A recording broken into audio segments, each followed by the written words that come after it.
सर्वप्रथम परमेश्वर धन्यवाद भएको छु। मेरो नाम दिलबहादुर थापा मगर र अहिले म चाहिँ पवित्र मण्डली अफिसियल च्यानलबाट म बोलिरहेको छु र हाम्रो साथमा हुनुहुन्छ हाम्रो आदरणीय पास्टर गुरुबा हुनुहुन्छ दैलेख उहाँको घर हो र अहिले उहाँ चाहिँ दैलेखमा हुनुहुन्छ र उहाँ अहिले कसरी प्रभुलाई पाउनुभयो र कसरी प्रभुलाई नपाउँदाखेरि पहिला उहाँको जीवन कस्तो थियो भन्ने कुरा म उहाँलाई सोध्न चाहन्छु र उहाँले आफ्नो गवाईहरू बताउन चाहनुहुन्छ। हुन्छ, जय मसी। हजुर आरामै हुनुहुन्छ? एकदमै। हजुरको शुभ नाम? मेरो नाम गणेश विक। र प्रभुलाई पाउनुभन्दा पहिले होइन तपाईँको जीवन कस्तो थियो? एकदमै मेरो जीवन यस्तो खालको थियो जो प्रभुलाई नपाउँदा त्यो समय र अवस्थामा अनि मैले केही कुराहरू मेरो परिवारबाट पनि म लिएर गएँ। थोरै मेरो परिवार एकदमै पहिलाको समयमा अलिकति सम्पन्नता परिवार हो। जब चाहिँ हाम्रो परिवारमा एउटा चाहिँ सङ्कट सुरु भयो त्यस पछाडि चाहिँ हाम्रो जीवनहरू एकदमै कमजोर अवस्थामा पुग्यो, जुन अवस्थाले हामीलाई एकदमै नाजुक बनायो र त्यो अवस्थामा हाम्रो शारीरिक कुराहरू थिए होइन, शारीरिक कुराहरू एकदमै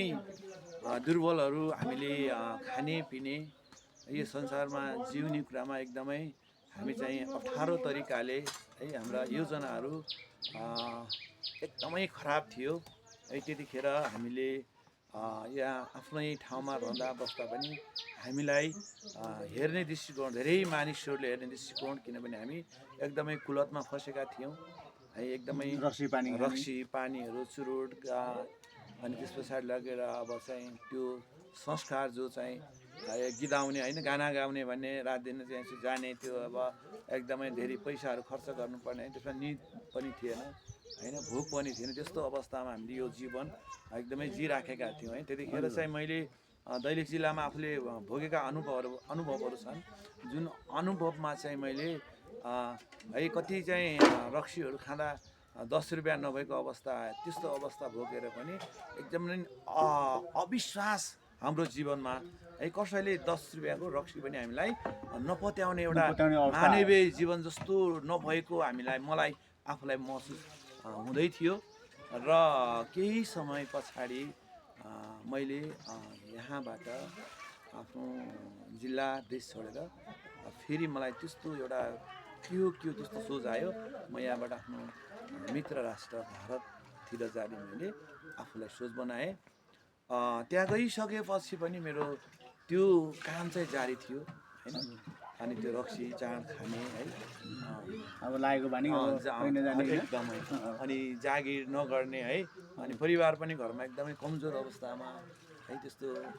एकदमै कमजोरी अवस्था थियो। अनि त्यहाँ गइसकेपछि मलाई चाहिँ मेरो दिदी आदरणीय फुपू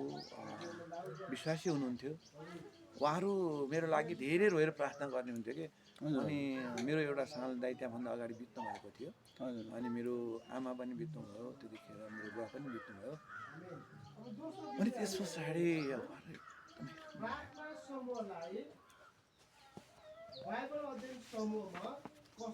एकदम त्यहाँ अब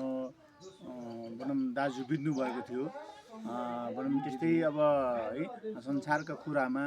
होइन, अब संसारमा मानिसहरू होइन अब कुलङ्गमा फँसेका हुन्छन् होइन, त्यस्तै अब धेरै अब समाज पनि त्यस्तै थियो होइन। त्यो दाजुको मृत्युले हजुर त पनि मर्छ, सबैतिर काम छैन। हजुर मैले त्यो बेलामा यस्तो मेरो मन आफूले महसुस भयो कि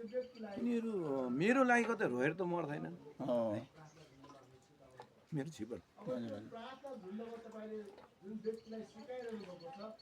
म प्रभुलाई पाउने कुरा कहाँ थियो थाहै थिएन। मेरो लागि यिनीहरू रोएर कतै मर्दैनन् भने फेरि मलाई चिन्ता के ठुलो है, त्यो अचम्मको कुरा चाहिँ मेरो जीवनमा घट्यो। त्यस पछाडि मैले चाहिँ ठिकै छ त यिनीहरूको लागि विश्वास गर्छु कि हजुर हजुर मैले आफ्नो लागि नै अरूको लागि अरूको लागि दिदी फुपूहरू यिनीहरू रुँदा रुँदा मर्छन् के हुन्छ भन्ने कुरा मैले आफूलाई त्यो महसुस गरेर अनि म विश्वासको बाटोतिर चतिर जाने सुरु गरेँ चतिर जाने सुरु गरिसक्दा मैले ठ्याक्कै चर्चमा गइसकेपछि अनि मलाई त्यो सानो एउटा पत्र पत्रिका जस्तो एकदमै पाकेटमा राख्ने त्यति मात्रै ट्र्याक दिनुभयो अनि मैले त्यो ट्र्याक पाकेट हालेर म चाहिँ हिँड्ने गर्थेँ मैले त्यतिखेरमै एउटा सुसमाचार सुनाउने काम सुरु गरेँ र मलाई चाहिँ त्यो प्रभुको वचन पढ्ने मलाई त्यो परमेश्वरले एउटा हृदय दिनुभयो अनि त्यो हृदय दिइसकेपछि मैले वचन पढ्न सुरु गरेँ त्यस पछाडि फेरि धेरै प्रार्थना गरेपछि त्यतिखेरसम्म मलाई नोकरी जागिरको आवश्यकता छैन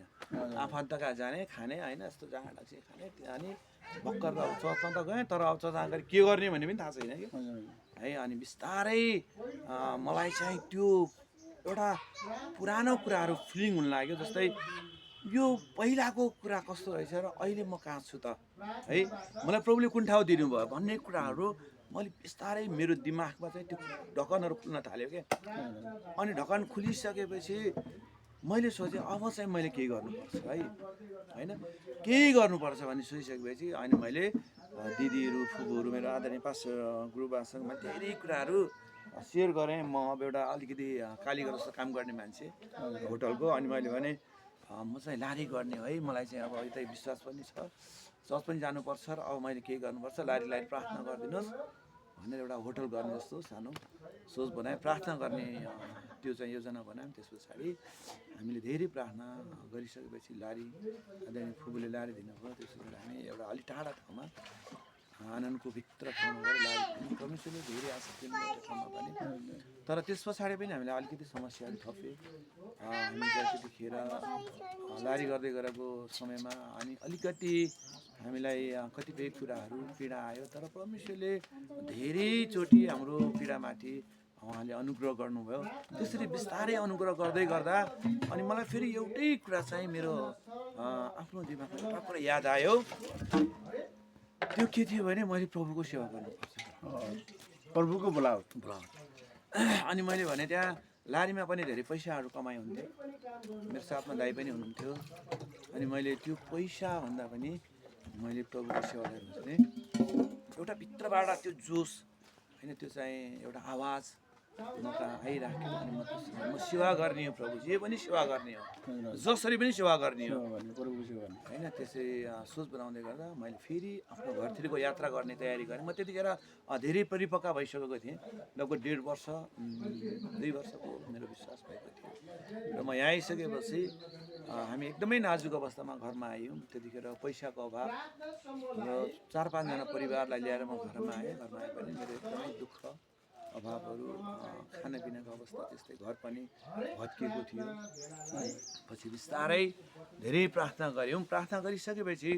परमेश्वरले अनि त्यो घर बनाउने उपाय दिनुभयो अनि त्यस पछाडि हाम्रो जग्गाहरू पनि हामीले चाहिँ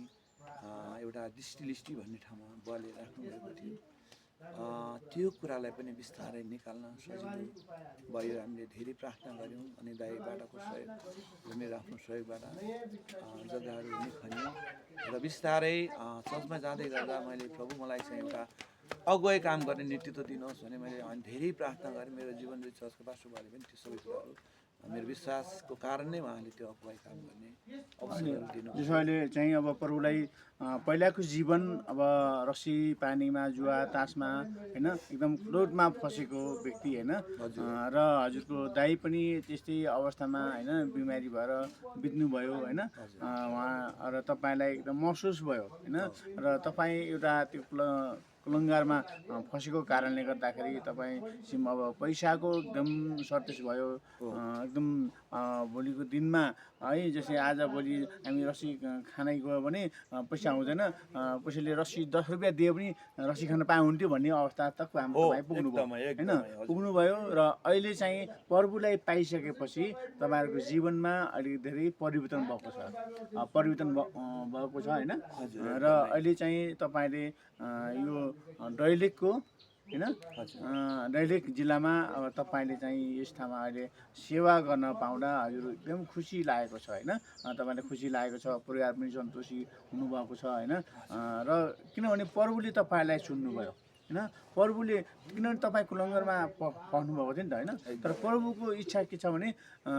बिग्रिएका मानिसलाई होइन बिग्रिएका मानिसलाई पापी मानिसलाई प्रभुले सही बाटोमा दोहोऱ्याउन चाहनुहुन्छ होइन प्रभुले सही बाटोमा दोहोऱ्याउन चाहनुहुन्छ त्यस कारणले गर्दा अहिले तपाईँ चाहिँ यो अवस्थामा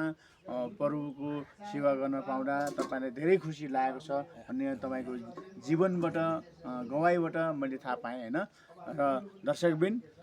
हाम्रो उहाँ गुरुबा हुनुहुन्छ गणेश